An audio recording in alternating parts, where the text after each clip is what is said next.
Bu Arika. Apa kabar Bu Arika? Baik Bu, alhamdulillah.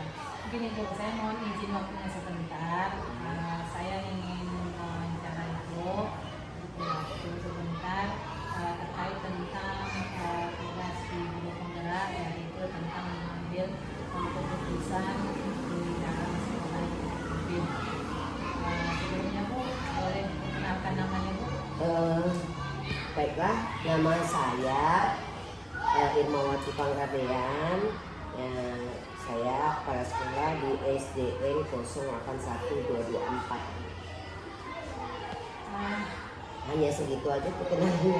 Boleh Bu. Nah, kita langsung ya Bu ya. Ya, pertanyaan yang pertama yaitu selama ini bagaimana Ibu dapat mengidentifikasi kasus-kasus yang merupakan sebuah dilema etika atau bujukan moral? Baik Bu. Selama ini saya mengenali kasus-kasus itu yang dilema etika melalui konflik kepentingan yang saling bertentangan, tapi sama-sama benar. Ini sering terjadi ketika kebijakan sekolah dan kepentingan individu beserta didik yang bertentangan. Jadi dengan begitu saya bisa mengenali yang mana di dilema etika dan juga mewujudkan moral karena sama-sama benar Bu. Baik Bu. Kemudian selama ini bagaimana Ibu menjalankan pengambilan keputusan di sekolah Ibu? Misalnya terutama tentang kasus-kasus di mana ada dua kepentingan ya Bu ya, yang sama-sama benar itu atau yang sama-sama ada mengandung nilai kebajikan. Yang saya jalankan yaitu saya menggunakan pendekatan analisis, ya, di mana saya melihat ada pro dan kontra dari kedua kepentingan tersebut Bu. Jadi dari situ kemudian saya analisis, kemudian memilih solusi yang paling mendukung keberhasilan peserta didik secara keseluruhannya. Jadi dengan begitulah Bu, saya mengenalinya. Ya Bu ya, menganalisis dulu ya Bu ya. Kemudian Bu, yang ketiga, langkah-langkah atau prosedur apa yang seperti apa yang Ibu lakukan selama ini di sekolah? Biasanya saya mengikuti prosedur standar. Yang pertama mengidentifikasi masalah anak-anak itu, misalnya masalah anak-anak yang sering mengganggu temannya, ya saya identifikasi dulu Bu semuanya. Kemudian mencari alternatif solusi, ya Bu ya. Yang kedua, kemudian setelah saya cari alternatif solusi, saya meminta unsur masukan dari tim pengajar dan komite sekolah juga saya libatkan agar anak-anak merasa dekat, karena kalau komite kan kadang merasa dekat dengan orang tua siswa, begitu Bu. Konkret ya Bu ya, identifikasinya, ada alasannya, dan harus Bu, masukan-masukannya Bu biar ya. jangan ada salah pahaman gitu ya. Sekali. Nah, kemudian Bu lagi ya pertanyaannya. Kemudian hal-hal apa saja yang selama ini Ibu anggap efektif dalam pengambilan keputusan pada kasus-kasus dilema etika yang Ibu hadapi? Efektif ya Bu ya.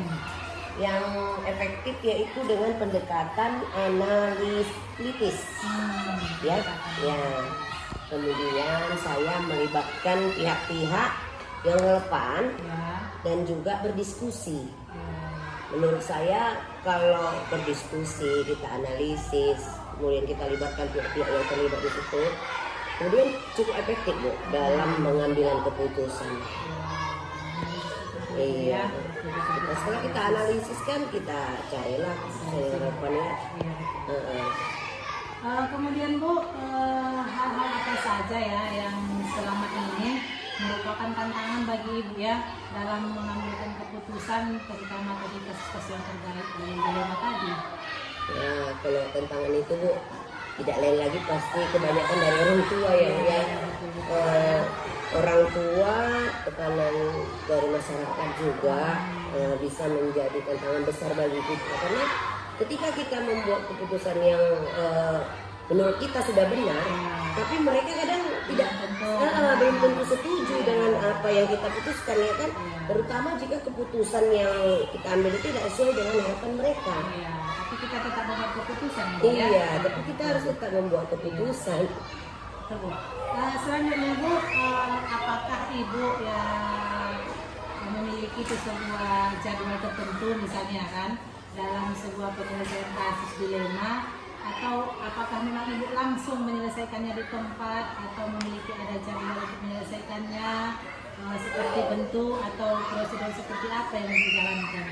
Kalau untuk menyelesaikan masalah itu, saya lebih fleksibel Bu. Saya tidak muluk-muluk. Boleh juga dijadwalkan kalau misalnya masalah itu agak rumit gitu ya, kita jadwalkan tanggal, karena kita kan harus menyesuaikan dengan orang tua. Tapi kalau masalahnya yang tidak terlalu ribet, kita ambil yang fleksibel saja Bu ya, tergantung kompleksitas masalahnya itu tadi ya kan. Jika sederhana saya selesaikan di tempat umum, di tempat langsung ya, namun jika rumit saya jadwalkan diskusinya itu. Begitu Bu saya menyelesaikannya. Bagus sekali ya Bu ya keputusannya. Terima kasih. Kalau yang kemudian Bu, yang selanjutnya, apakah seseorang itu atau ada faktor-faktor yang selama ini ada mempermudah Ibu atau membantu Ibu dalam mengambil keputusan ini tersebut? Ya, faktor-faktornya yang pertama itu saya memang harus lebih konsultasi lagi dengan guru-guru ya kan Bu, karena mereka lah yang membantu saya di sini. Dengan kita konsultasikan masalah itu, mudah-mudahan dengan pendapat yang banyak masalah itu dapat kita selesaikan dengan baik Bu. Kemudian pengalaman mereka juga sangat membantu saya, karena yang berhadapan langsung dengan siswa itu kan guru-guru. Jadi makanya saya harus berkomunikasi terus dengan mereka, menanya pengalaman mereka, bagaimana masalahnya, kita analisis, identifikasi supaya cepat selesai. Begitu saya katanya. Iya, guru paling utama. Mungkin keputusan kita belum bisa Bu, nggak bisa kita putuskan sendiri. Betul. Harus ada kolaborasi yang baik. Kepala sekolah. Iya. Oke lah Bu, yang terakhir ya satu lagi, dari semua yang telah Ibu sampaikan tadi, pembelajaran apa lah yang dapat Ibu petik dari pengalaman Ibu dalam keputusan ini? Saya pembelajaran yang saya dapatkan yaitu kita harus mempertimbangkan proses jangka panjangnya Bu. Jangka panjangnya dan terbaik untuk anak-anak, terbaik untuk kita, terbaik untuk guru-guru dan juga untuk sekolah ini supaya lebih berkembang lagi di masyarakat Bu.